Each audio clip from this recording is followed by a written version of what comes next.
Hello student, welcome in my YouTube channel. आज हम देखने वाले हैं कि हार्मोन्स क्या होते हैं। हम यहाँ पे नॉर्मली हार्मोन्स का ओवरव्यू देखेंगे कि हार्मोन्स क्या होते हैं एंड हार्मोन्स के हमारी बॉडी पे क्या इफ़ेक्ट्स होते हैं। लेट्स स्टार्ट, टाइम को ना वेस्ट करते हुए। तो हार्मोन्स क्या होते हैं? हार्मोन्स एक केमिकल सब्सटेंसेस होते हैं जो कि हमारी बॉडी से प्रोड्यूस होते हैं। मतलब कि जैसे कि हम समझ सकते हैं कि बॉडी में जो हमारे सेल्स होते हैं, सेल्स या ऑर्गन्स, किसी स्पेसिफिक सेल्स, ठीक है, वहाँ से या ऑर्गन से जो हार्मोन्स होते हैं, डिफरेंट डिफरेंट टाइप के हार्मोन्स होते हैं एंड उन डिफरेंट डिफरेंट हार्मोन्स का डिफरेंट डिफरेंट हमारी बॉडी में फंक्शंस होते हैं जो कि हमारी बॉडी के फंक्शंस को रेगुलेट करते हैं, उन्हें स्टिमुलेट करते हैं एंड उन्हें इनहिबिट करते हैं। ओके, तो वो क्या हार्मोन्स क्या होते हैं? हमारी बॉडी के सेल से रिलीज होते हैं, ऑर्गन से रिलीज होते हैं, ठीक है, स्टिमुलेट होते हैं और उनका इफेक्ट हमारी बॉडी पे शो होता है, ठीक है। तो जैसे कि chemical substances produced in the body that control and regulates the activity of certain cells और ऑर्गन्स, ठीक है। जैसे कि जो हार्मोन्स होते हैं वो हमारे क्या होते हैं? केमिकल सब्सटेंसेस होते हैं जो कि हमारी बॉडी से प्रोड्यूस्ड होते हैं और वो क्या करते हैं? हमारे बॉडी की जो एक्टिविटी होती है सेल्स और ऑर्गन्स की, हमारी बॉडी में जो सेल्स एंड ऑर्गन्स हैं उनकी एक्टिविटी जो है उसको ये क्या करते हैं? कंट्रोल एंड रेगुलेट्स करते हैं। Many hormones are secreted by special glands, और जो हार्मोन्स होते हैं डिफरेंट डिफरेंट हार्मोन्स, जैसे कि मैंने बताया, तो जो डिफरेंट हार्मोन्स होते हैं वो हमारे स्पेसिफिक ग्लैंड से क्या होते हैं? सीक्रेट होते हैं। सीक्रेट मीन्स हम समझ सकते हैं जैसे कि वो रिलीज होते हैं वहां से। Such as thyroid hormones produced by the thyroid gland.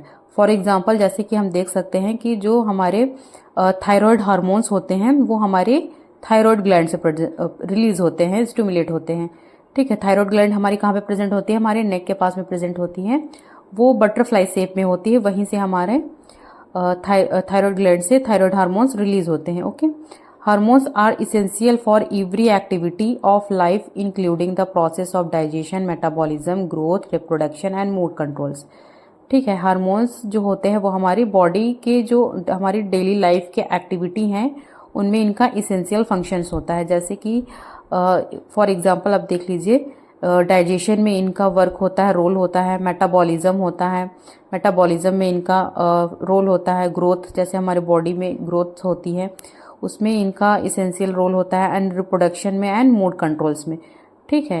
And next हम देखेंगे कि हार्मोन्स के जो इफ़ेक्ट्स हैं हमारी बॉडी में वो क्या क्या होते हैं।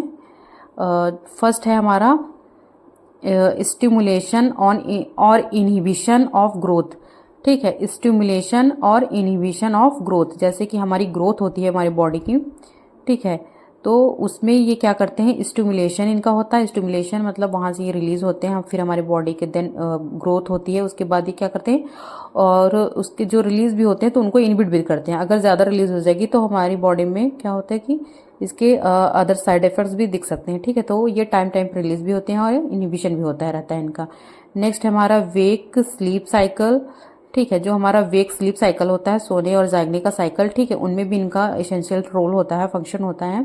एंड अदर कार्डियन राइदम, कार्डियम राइदम मतलब जैसे कि हमारी मेंटल एंड फिजिकल जो चेंजेस होते हैं 24 आवर्स में, मतलब ये फिजिकल एंड मेंटल चेंजेस होते रहते हैं, तो हमारा कार्डियन राइदन आएगा, ठीक, उसे हम कार्डियन राइदन बोलते हैं। नेक्स्ट है हमारा मूड स्विंग्स। तो जो हार्मोन्स हैं वो हमारे इसके मूड स्विंग्स के लिए भी रिस्पॉन्सिबल होते हैं।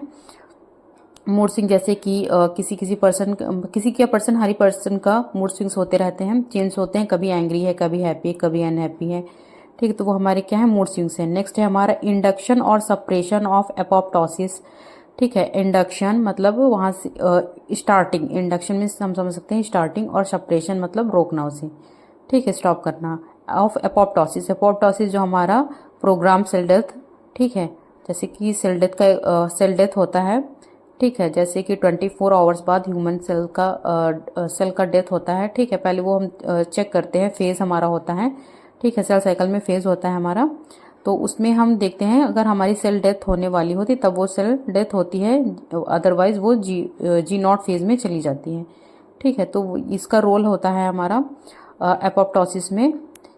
नेक्स्ट है हमारा एक्टिवेशन और inhibition of the immune system, ठीक है, जो हमारा इम्यून सिस्टम होता है, ठीक है, उसको ये एक्टिवेट भी करते हैं और उसको इनहिबिट भी करते हैं। उनमें इसका उस मतलब कि जो हमारे हार्मोन्स होते हैं वो उनका इसेंशियल रोल है हमारे इम्यून सिस्टम के एक्टिवेशन एंड इनहिबिशन में। नेक्स्ट है हमारा रेगुलेशन ऑफ मेटाबॉलिज्म। जो हमारा मेटाबॉलिज्म है, आपने एडीएमई पढ़े होगा, absorption, distribution, metabolism and excretion. ठीक है, तो उसमें मेटाबॉलिज्म जो है हमारा वही मेटाबॉलिज्म है, सॉरी, तो उसको ये रेगुलेट करते हैं। ठीक है, रेगुलेट या मेंटेन करने में इनका काफ़ी इसेंशियल रोल है हमारे हार्मोन्स का मेटाबॉलिज्म में। देन है हमारा preparation of body for mating, fighting, feeling and other activity. हमारी बॉडी को ये प्रिपेयर्ड करते हैं मैटिंग के लिए। मैटिंग जैसे कि टू डिफरेंट सेक्स के पर्सन्स या एनिमल्स होते हैं उनके बीच मैटिंग करवाई जाती है, वो हमारा मैटिंग होगा। नेक्स्ट है फाइटिंग और फाइटिंग। नेक्स्ट है हमारा फीलिंग एंड हमारी बॉडी की जो अदर एक्टिविटी हैं उनमें इनका फंक्शन है, रोल है हार्मोन्स का। नेक्स्ट है preparation of the body for a new phase of life. ठीक है, जैसे कि हमारी बॉडी पे, हमारी लाइफ में अदर न्यू फेजेस आते रहते हैं, छोटे से बड़े फिर बूढ़े। ठीक है, तो ये डिफरेंट न्यू फेजेस आते रहते हैं हमारी लाइफ में। ठीक है, तो उसके लिए हमारी बॉडी को ये क्या करते हैं, प्रिपेयर करते हैं। ठीक है, जैसे कि एग्जांपल के लिए सच एज प्यूबर्टी। प्यूबर्टी मतलब जैसे कि देख लीजिए कोई छोटे से बड़ा होता है। ठीक है, तो उसके बॉडी पे, चेस्ट पे, जैसे कि कोई मैन है, बॉय है, ठीक है, फिर मैन बनता है, उसके चेस्ट पे, थाई पे हेयर की ग्रोथ होती है, मस्टैक आते हैं। ठीक है, तो ये सारे हैं प्यूबर्टी में आ जाएंगे। नेक्स्ट है पेरेंटिंग। पेरेंटिंग जैसे कि किसी चाइल्ड को बर्थ देने से उसकी केयर करना, उसको बड़ा करना। ठीक है, उसको केयर प्रोवाइड करना, प्रोटेक्शन प्रोवाइड करना, ये हमारा क्या आ जाएगा, पेरेंटिंग में आ जाएंगे। नेक्स्ट है हमारा मेनोपॉज। मेनोपॉज में क्या होता है कि जैसे कि समझ लीजिए एक टाइम होता है, time of life when a women's ovaries stop producing hormones and menstrual period stop. ठीक है, जैसे कि ये नेचुरली है वुमेन्स की लाइफ में, जैसे कि उनकी एज 40 या 50s हो जाती है, उस टाइम ये मेनोपॉज होता है। ठीक है, उनका जो मेंस्ट्रुअल पीरियड होता है वो स्टॉप होता है, वो हमारा होगा मेनोपॉज। नेक्स्ट है control of the reproduction cycle. Control of the reproduction cycle में क्या होता है कि जो रिप्रोडक्टिव साइकिल होता है, ठीक है, उसमें इसका कंट्रोल होता है। ठीक है, मतलब हार्मोन्स है वो रेगुलेट भी करते हैं और उसको कंट्रोल भी करते हैं हमारे रिप्रोडक्टिव साइकिल को। नेक्स्ट है हमारा हंगर क्रेविंग्स। हंगर क्रेविंग्स में क्या हो जाएगा कि जैसे कि हमारी जो भूख है, ठीक है, हंगर में भूख जो इच्छा होती है उसको ये कंट्रोल करते हैं और उसके लिए रिस्पॉन्सिबल होते हैं। ठीक है, ये मैंने बताया है हार्मोन्स एंड उनका इफेक्ट क्या होता है हमारे बॉडी में। अगर आप लोग को थोड़ा सा भी ये समझ में आया हो या अच्छा लगा हो टॉपिक, ठीक है, तो इसे लाइक कीजिएगा एंड हमारे चैनल को सब्सक्राइब भी करिएगा एंड अपने फ्रेंड्स में शेयर भी करिएगा। अगर आपको ये अच्छी लगे तो कमेंट्स में ज़रूर बताइएगा कि ये आपको समझ में आया है, नहीं आया है, इम्प्रूवमेंट्स की रिक्वायरमेंट है, जैसा भी होगा। ठीक है, आप मुझे कमेंट्स करके ज़रूर बताइएगा। ठीक है, तो मैं आपको जो भी टॉपिक का वीडियो चाहेगा तो आप वो भी कमेंट में कर दीजिएगा, तो मैं बता दूंगी। ठीक है, और ओके, थैंक यू।